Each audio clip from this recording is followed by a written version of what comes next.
Hey everyone, Marsh from Consequence here. I'm going to be getting the last Mythic guides out tonight. So let's go over Muggsy. My goal with this video is to make things as easy as possible for you to replicate and how to set up your raid, since Muggsy is a ton of setup and this is going to be a pretty detailed guide. So strap in. So the first thing to note here is, you in Mythic you need all players on one side to start the head mechanics. And each head mechanics will interact with themselves slightly differently than Heroic. But at the end of the day, P1 of Muggsy is way easier than P2, so you're going to get to P2 extremely quickly. But building consistency in P1 is critical because P2 takes a ton of pulls in Muggsy's current state. So, first thing to note is as of this video, and I know they just nerfed Dispriest slightly, Dispriest is borderline mandatory for this fight. With enough gear, it won't be, but if you're going into this boss literally next week, you will most likely need a Disc Priest, and if you don't, you're really going to hurt yourself. And Mistweaver Monks are also insane. Every other healer is whatever. So you can see in our frames, we have 2 Mistweavers and a Disc. Um, the other thing to note is port classes are extremely valuable. And what do I mean by port classes? I mean classes that can get out of the cages on their own. And if you can't do that, people should be looking to go Void Elf. Again, with more gear and more gear and more gear, less and less people need to do that. We had our whole raid go Void Elf if possible, and I'll explain why in the fight. And then we brought 7 port classes. Mages don't count because they do their own thing. The guilds in the tier above us, so like pushing like the top 20 world ranks, they usually brought 8 port classes. I think all of them except one brought 8 port classes, but we brought 7. And the reason for that is they changed the fight slightly. But they are still insanely good, and I'll point out why. So, we're going to do this step by step. We're going to go over every overlap and talk about what to do. So this is not me. I'm the other hunter in this group. But we had very similar roles. So the first thing here is we want to start on the metal side to trigger the metal mechanics. This is what the strat is at this current second. Again, it could change as weeks go on. Here, you're going to have these sentries come in. They have a shield on them. There's one on the other side as well. You cannot damage them until the shield is off. We'll go over that later. They put this circle. It really doesn't do a lot of damage. Don't overthink about it. Just maybe not stack with a bunch of people. And then we are going to bait the mines. How are we going to handle the mines? So all these raid plans are going to be linked in the description below. They are slightly different than what we did, especially later parts of the fight. Very, very slight. So just keep in mind, especially in the intermission. But a lot of it is relatively the same. So you can see here, we start here. We move the boss here. This is what we already saw in the video. We're going to drop a circle here. And then he's going to do mines first. So the mines, they're going to come out. And you need all soakers. So what I want to do is I'm going to show you this. So there's a big discussion about this. This is going to be our mine soaking areas. Now, this is always looking, you can see, oriented based on how the boss is facing. Some groups might want to do different orientation based depending on how their players perceive information. But this is absolutely critical. And then the way we set this up, this is not just random classes in random spots. We have more active players when it comes to mechanics like this. We have more active classes. So you can see here that we've spread out the mages and the hunters as they are some of the most active soakers in the raid because of their class. We could have separated the hunters even more in theory, but this worked great. We have a mobile healer here, another mobile range here, and then we have our like Disc Priest who doesn't really want to move, and our Destro Lock over here. And the Disc Priest is surrounded by 2 hunters and a DH, and the DH is in theory, very good at getting mines. So again, we want to put players in positions to be able to succeed. So this is thought out and discussed a lot.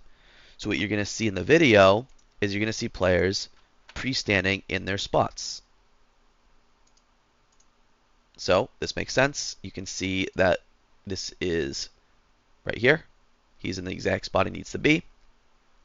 And what they're doing is they're looking at this cast. And the way we handled this, and you can see everyone's stacked basically inside this Druid healing circle. So the rule is 1.5 seconds, hop out. See 1.5, he's out of there. It's going to bait most of the mines there. And then it's going to be up to your tank to detonate the mines using bubble, spinning the bubble. If you don't have another tank, you have to see what those guilds are doing. It's probably going to be a system where you're rotating immunities and tank defensives. I don't really know what to recommend depending on your tank comp, so it's something to keep in mind. But Prop Pally is extremely good at this, and the Prop Pally is going to detonate the bombs. Also, if you want to tank a raid guide with a tank spin, the tank in the skill tactics does a guide as well. I'll put the description of that or I'll put a link in the description below as well if you want his point of view, which is a paladin / tank point of view.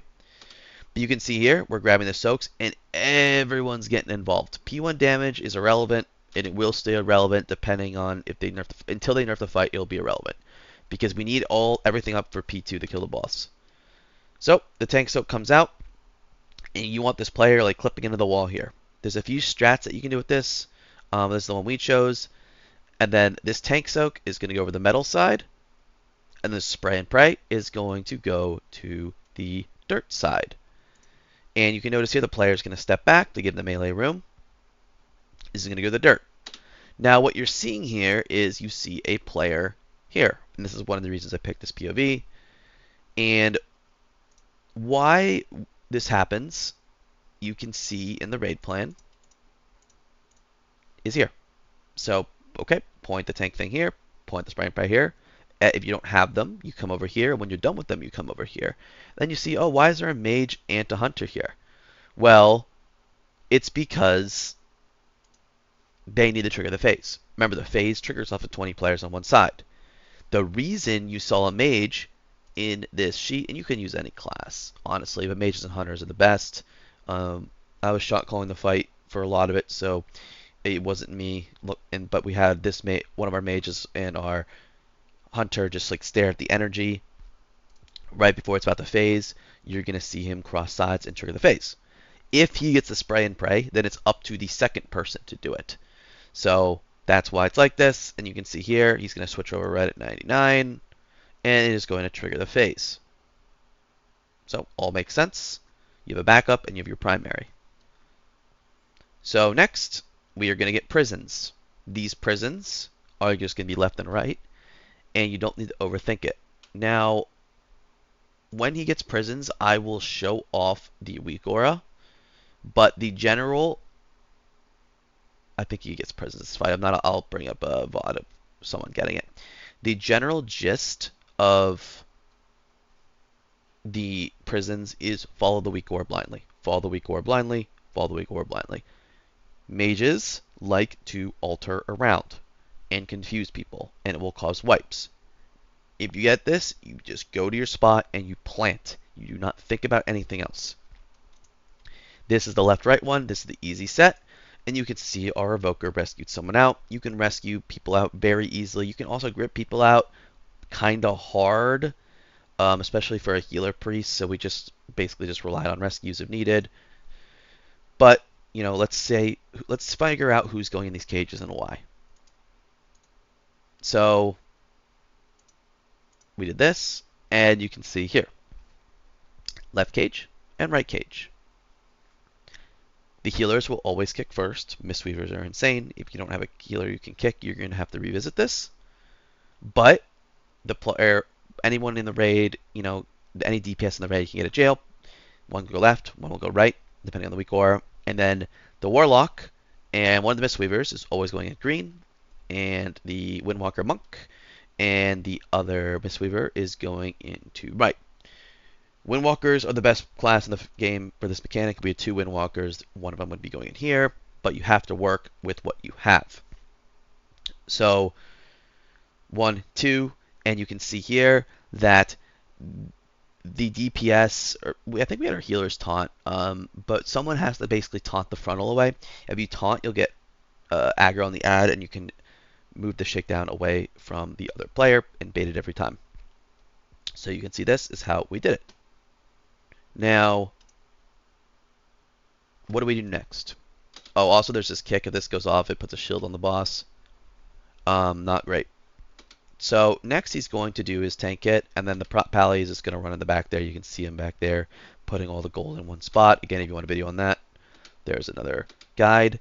And we're looking at this boots cast, and right before this boots cast, we're all going to dip in the fire because we want to bait the arrows as close in here as possible, and we want to be in fire once we hypothetically get the frost boots. If that's the case, then you will see this clear, and it's actually very good to get the mechanic here. So this is the weak gore you're going to get. You're going to get a left or right. And the way we did it is we always read what is happening in the fight. If you're in the fire, you are looking in the middle of the room, which means left is going to be your left. It's not going to be the other left, maybe looking at the fire. No, always look in the middle of the room, go where you have to go. You can see here, he's going to go left.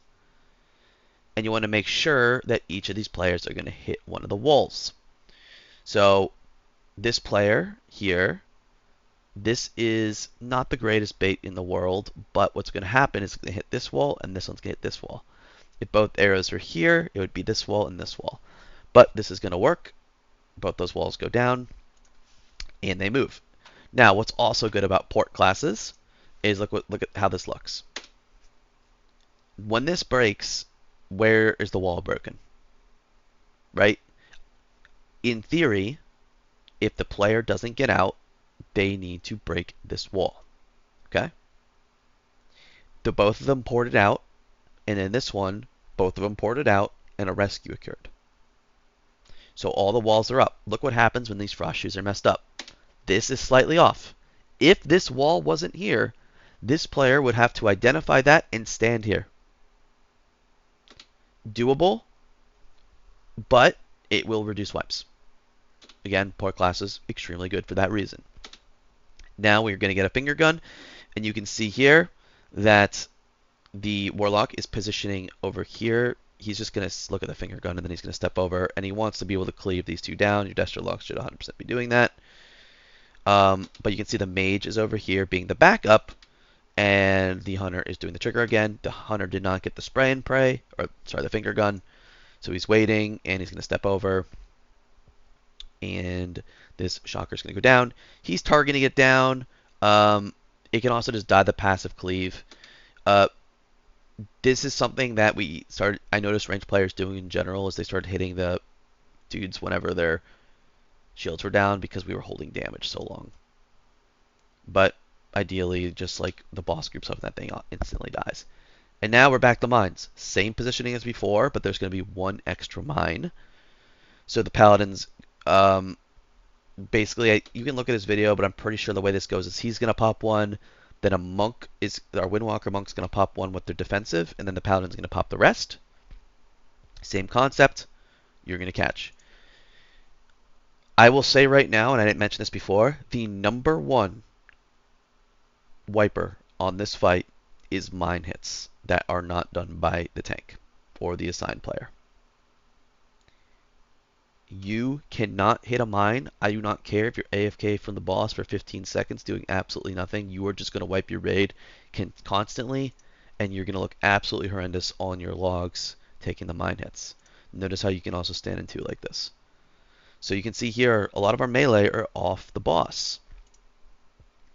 Now this soak, and I didn't talk about this. So the first soak, let's go through this again. The first soak is going to be, he doesn't put it in the, oh yeah, everyone but mages, a rogue, and a tank. 2 mages, a rogue, and tanks. 5 players. 5 immunity classes. Very important.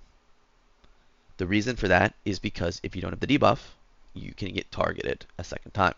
Or so you get the debuff, you can't be targeted a second time. So what happens here is it goes on one of our mages or our rogue. And they're going to stand at this wall, and then they're all going to immune inside there. And now they are good to go, and we reduce the raid damage, and we are also setting up for the last phase, and that's very important. We are setting up the immune for the last phase. There's going to be 4 of these. That was number 2.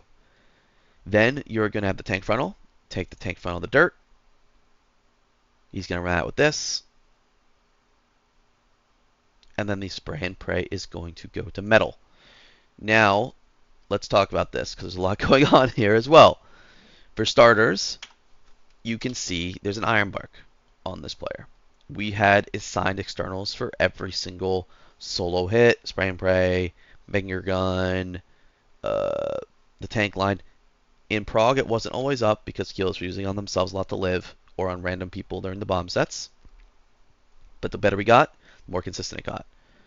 Now, remember when I said that the mage had the backup? You can see here that there's the mage not letting the boss trigger into its next phase.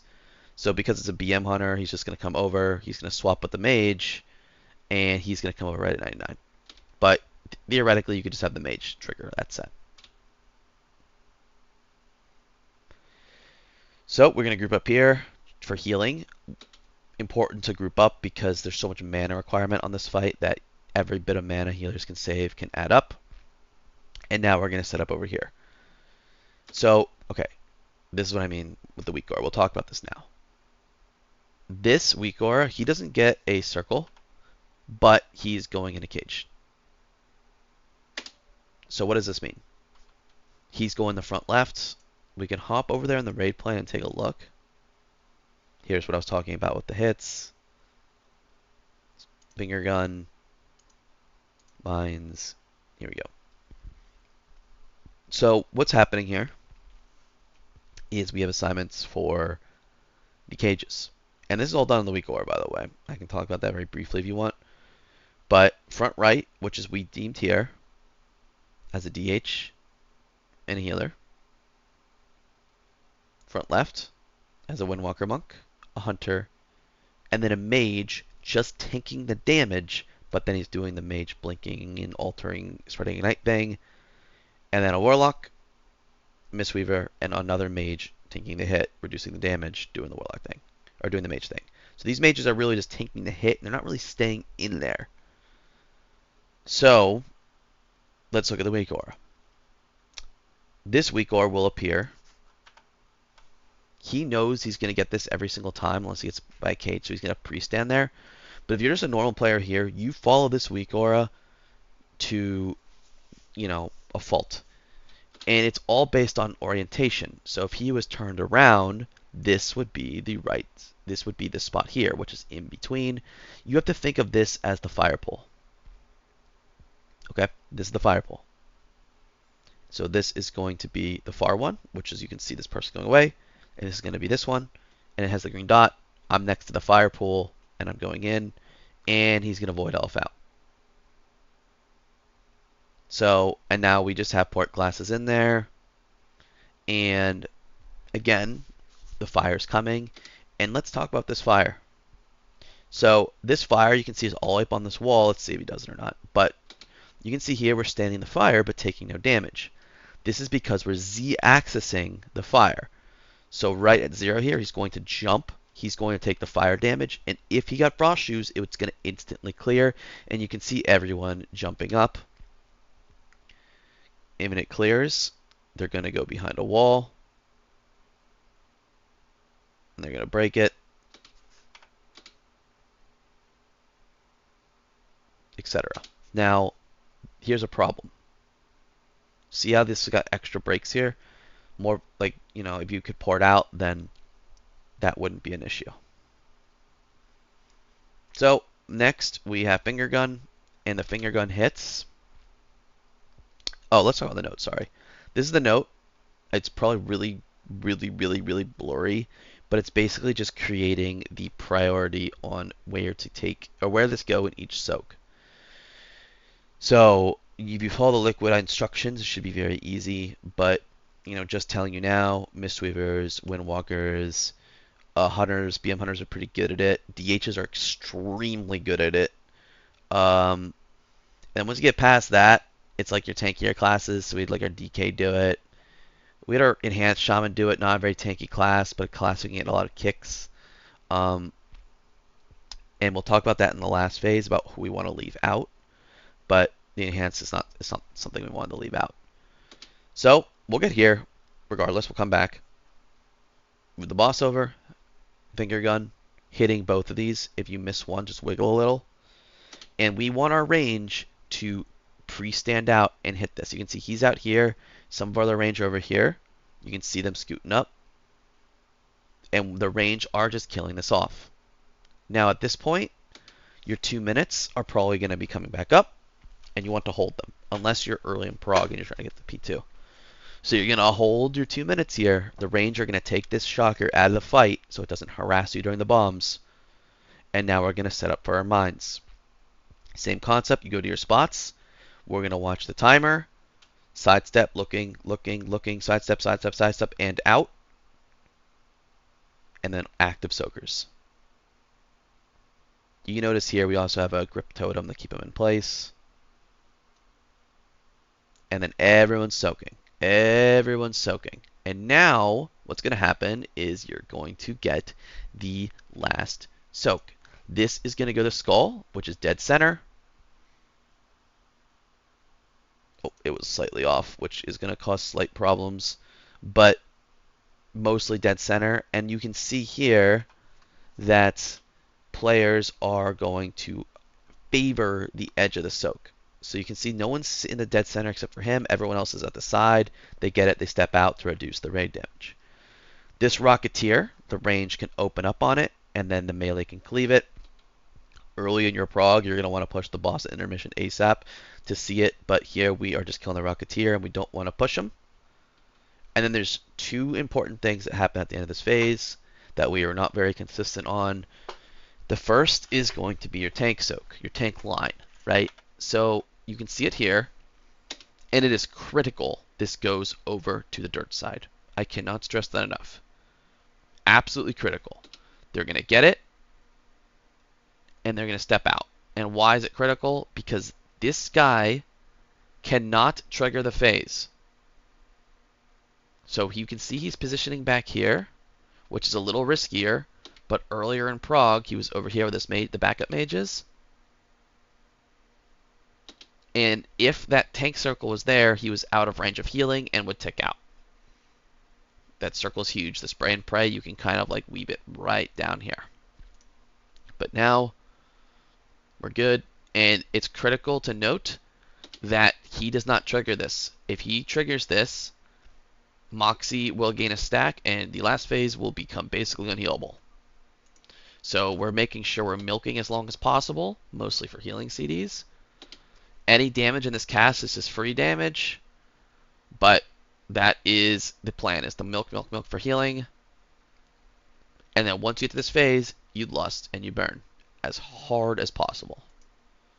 So we can kind of do a recap. We talked about this, the frost shoes, how you want to break them, the finger gun, the range killing that, the mines, right on skull, which is what we didn't see in that video. But this is, again, non-immune classes. Critical. Non-immune classes. Non-immune classes. And then you pull here. This is slightly off. Remember when I said the raid plan's slightly different? So, theoretically, it would just be here and here. And then we get the intermission. So, the intermission you're seeing in the raid plan is slightly off. Unless they updated it. I can't tell because it's always so weird. But let's just take a look at the video. So the general rule of intermission is where the tank is how he's going to react. Your tank should know that. And this week Gora is just part of the pack. Go left. Melee are here. Range are here. Alright. So, range, they're going to stand next to this fire. The boss is going to pass them. And you're going to go. And the general rule here is don't get stunned. If you get stunned, it's basically over for you. So you cannot get stunned, but also don't cheat. So you can see how no one's trying to overly cheat here, and we're just moving. There's also some classes over here. Monks can get over the physical damage one. It might be this one. And mages can blink over and try to bait some of the circles away from the group so it doesn't get as crazy. Very min-max. Once this ends, range the fire. This is a slightly different strat than what you're going to see in other videos, but it made this phase really consistent. And this is one of the reasons we underpulled the shit out of this boss. So what happens if you don't do the range the fire is the boss can do a shorter jump on the third one, and it can just fuck people up because they're not used to it, and it kills them. So you're going to see here, range the fire. Now he's doing the opposite beam thing, which is what I was talking about, but the majority of the range is over here, and they are going around the circle.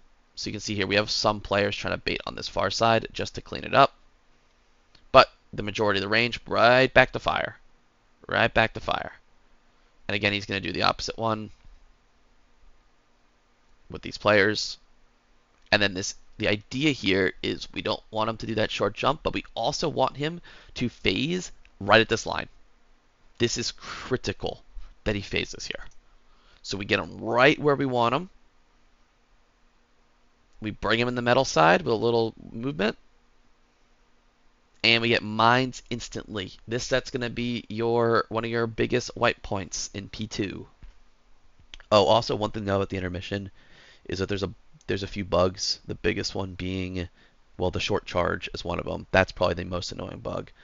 The second one is warrior charge bug, where you charge and then you just die, basically. I don't know the ins and outs of it. It's pretty rare, but I highly recommend if you're not leaping, you're walking. So, mines come out, and we're going to get soaks. But this set is different. So let's hop into the raid plan.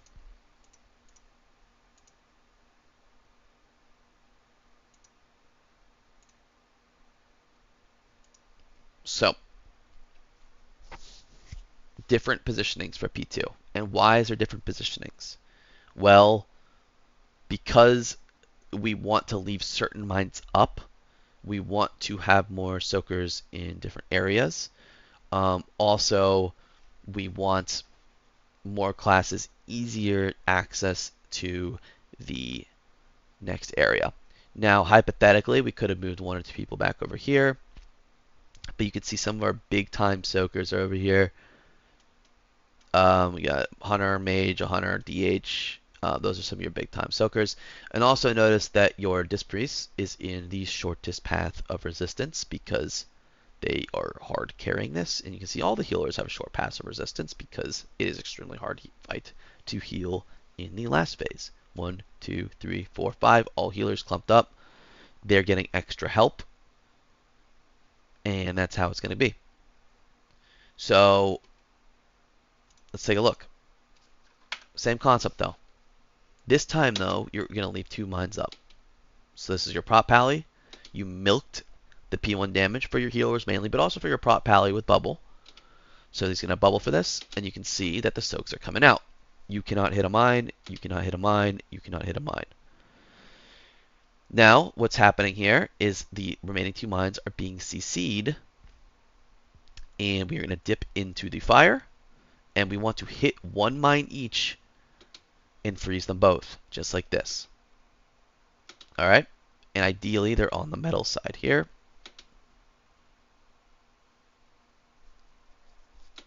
Now, the galls come out. So what's happening? We deal with mines, we freeze them by stepping in the fire. Again, when you're done, when you see this cast coming out, you want to be near fire. He's doing a soak now, but most people are going to try to cheat towards fire. And then once you are done, you are hard running over here. Hard running over here. The main group, easy peasy, the boss, you just follow the boss. These guys are dropping everything and running over here, pre-running to their spots almost. You can go in your cage. Everyone should have some type of defensive oriented here. And we are going to drop the cages in this order. And you can see that we have like AMZs tanking some hits for some of the harder cages without healers or weaker classes in there. So this is the DK DPS AMZ. He's used it himself. This was the tank AMZ, reducing the damage for the people without a healer. And again, you have a kick order, you taunt them, and you deal with them. Now, let's talk about it a little more in depth, since it is part of the hardest part of the fight. So it's these here, and this is our orientation. Now, one thing to note about this phase is this beam's slowly going to move, which is why you wanted your mines kind of to end on the metal phase, um, because by the time they are ready to be popped, the beam is going to rotate. And these sentries, there's nothing you can do about them, just ignore them. So, same kind of concept. We have our Warlock and our DH one. They can both get up and out of the wall and take no damage from it. Mistweaver Monk, DK, Hunter. DK will never die. Mistweaver does great damage and can port out and can heal if needed. Hunter, pretty safe with all its defensives and can get out with Void Elf. This one, also note that there's one immunity here, but it's not the immunity 5, alright? Here, you have the Windwalker, the DK tank, and the mages getting the impact, but they are blinking around and spreading ignite. Here, you're going to have a Mistweaver, an Enhanced Shaman, and a Hunter. Probably the weakest group in terms of survivability with the Enhance, but they have a healer in there, so they are good. Now, there's two strats. One of these strats, you can break 3 of these. One of these, you can break 2. They're about equal. We chose to break 3 because it's probably a little more scalable if you don't have as many port classes. And it's, when I mean scalable, I mean like if we had to change comp or something, we could have just made it work. So, and then you have the immune group soak. Now you can notice 1, 2, 3, 4, 5, 6, 7, 8, 9, 10, 11 players are listed here. Yes, some of the remaining, well, one's going to be a tank, and then there's going to be 5 healers. So some of the remaining handful of DPS can get targeted by one of these. Warriors can jump out of the cage, and the other DPS, well, you just stay in there and you get knocked out. If it happens, if it happens. And the reason for that is because we want our execute classes on the boss, and we want our healers, besides the Mistweavers, outside healing people who are coming out of the cages and ready to move to the last part of the fight. So let's just take a look. And remember, you can taunt the shakedowns to position them and whatnot. So you can see he's coming in here. He's doing damage to it. If he had Void Elf, which he does, so I was the other hunter. Because my cage had a lot of damage, he has an Unholy DK in here, so I think it's a lot less damage than Enhance. What I would do is I would damage it for about 5 to 10 seconds and then Void Elf out. Looks like he's staying in until the end, which is also fine. And once this is done, he's going to get out of here. Peace. So he's not taking damage from the knockout.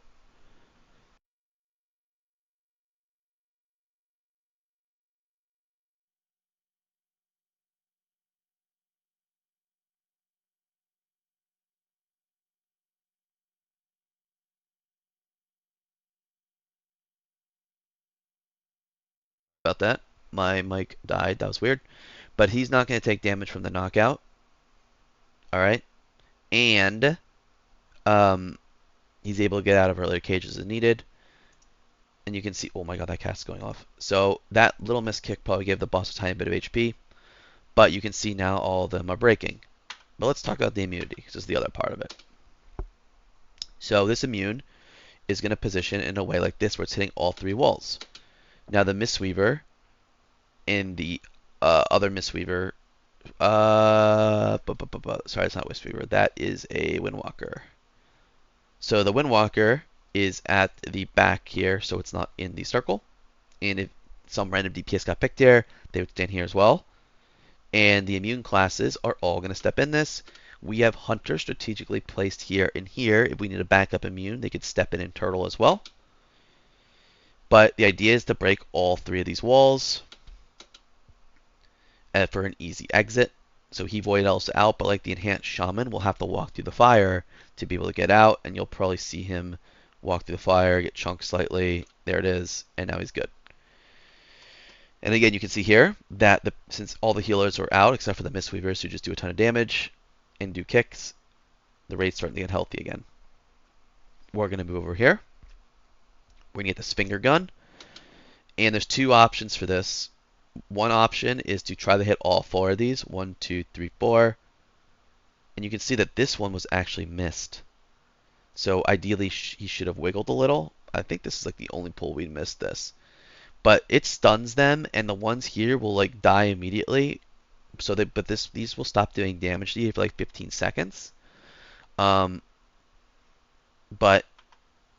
yeah, the idea is you can hit all 4, or you can also do is you can position the boss a little higher and put it at the wall, just hitting these 2, ignoring these back 2, and not worrying about the stun, because with more gear and the raid buff, you might not need to reduce the damage by 2 shockers. Now, what's this line? Okay, this line is the Rocketeer that came out of the group soak. We just kind of passively cleave it down. If it hops in the melee, we try to destroy it, but it's going to target one player, put a giant stack on them, and kill them. This line's going to go over here, and we are popping mines. Now, let's take a look at this. So, Tank Soak is here. This is not the hard part. This is very easy to do. You need 2 immunities here. Maybe 3. But it can be done by one person. But if they get the Tank Soak, it has to be a backup. So what's going to happen is we're going to pop these mines. They are enraged now. I'll talk about one of the bugs in the last phase in a second. So, this has been a bug, all prog. This hitbox is over here, somewhere, invisible. So what he's doing is he's just AFKing. The mine looks like it's gone through, but the hitbox is back here, and it is going to explode. Now these soaks, again, are one-shot soaks, and we have most of our range back here. Ideally, they are done before the spray and pray, at least to the point of hitting the mines, so that if one of these people get the spray and pray, they can take it over here and not hit the group. This is one of the bugs. This mine doesn't enrage. It just glitches out and stands still, which is a good bug to have. A lot of our wipes was this happening and not triggering immediately, and then the second mine us getting late, and then the circles being like over here or like in a cage or something, and it was just so horrible. You can get through the cage, but or when I mean the cage, you can't get through this with an immunity or a blink, but it will one-shot you. So you can see I'm the other hunter here. I'm like, okay, his turtle might run out. Do I have to pop this mine? Oh my god, no, it's bugged. Let me not pop the mine and just get the soak. So now the spray and pray, he just takes it to the wall. You don't have to overthink it. And now it is just bait mines and move and stand next to fire. So you bait mines here, you start stepping out. The general rule of thumb here is if you hit a mine, you are going to wipe the raid, which is ironic because we hit a mine, didn't wipe. But you just need to drop them here. We root them with the totem. And then you stand next to the fire, either here or here. If you get boots, oh good, he gets it. You're going to step in, and you're going to stun literally any mine. And now you can see the mines are frozen, and you need to walk back. The general rule of thumb, though, is it's better for you to die than hit a mine. Like don't force anything. If you're in a bad spot, literally just AFK and die. I'm not even joking. Just do damage of your range and then die. Now, what's happening here is this mine is in the fire. So these players are looking to come around. I have no idea how it got here with the baits. It probably walked. But it pops, and what happens is the soaks, instead of being back here, we get really lucky and they go into the boss. And we catch them, and we have just enough damage to kill a boss with like 10 people. So extremely lucky kill at the end, but it looked pretty decent up to then. But that's the end of the fight. After that, he just enrages, your paladin bubbles, and you pray. So that is Muggsy. As I said, I'm going to put as much description in below with details. And like, let's just take a look at some stuff real quick here. You know, goon damage, right? Like, look how much these Mistweavers are doing. Yes, they're going in every time, but this is kind of crazy. Um, Another thing to note is CDs. Windwalker CDs are really good at just destroying the goons. So, another thing to note. But other than that, you get your comp, you do your setup, and hopefully this video is helpful. I'll have a Galliowix video next. It's unironically going to be shorter than this one probably. So get through this boss and you kind of get a victory lap. Other than that, I'm out and I'll see you in the next video. Thank you. Peace.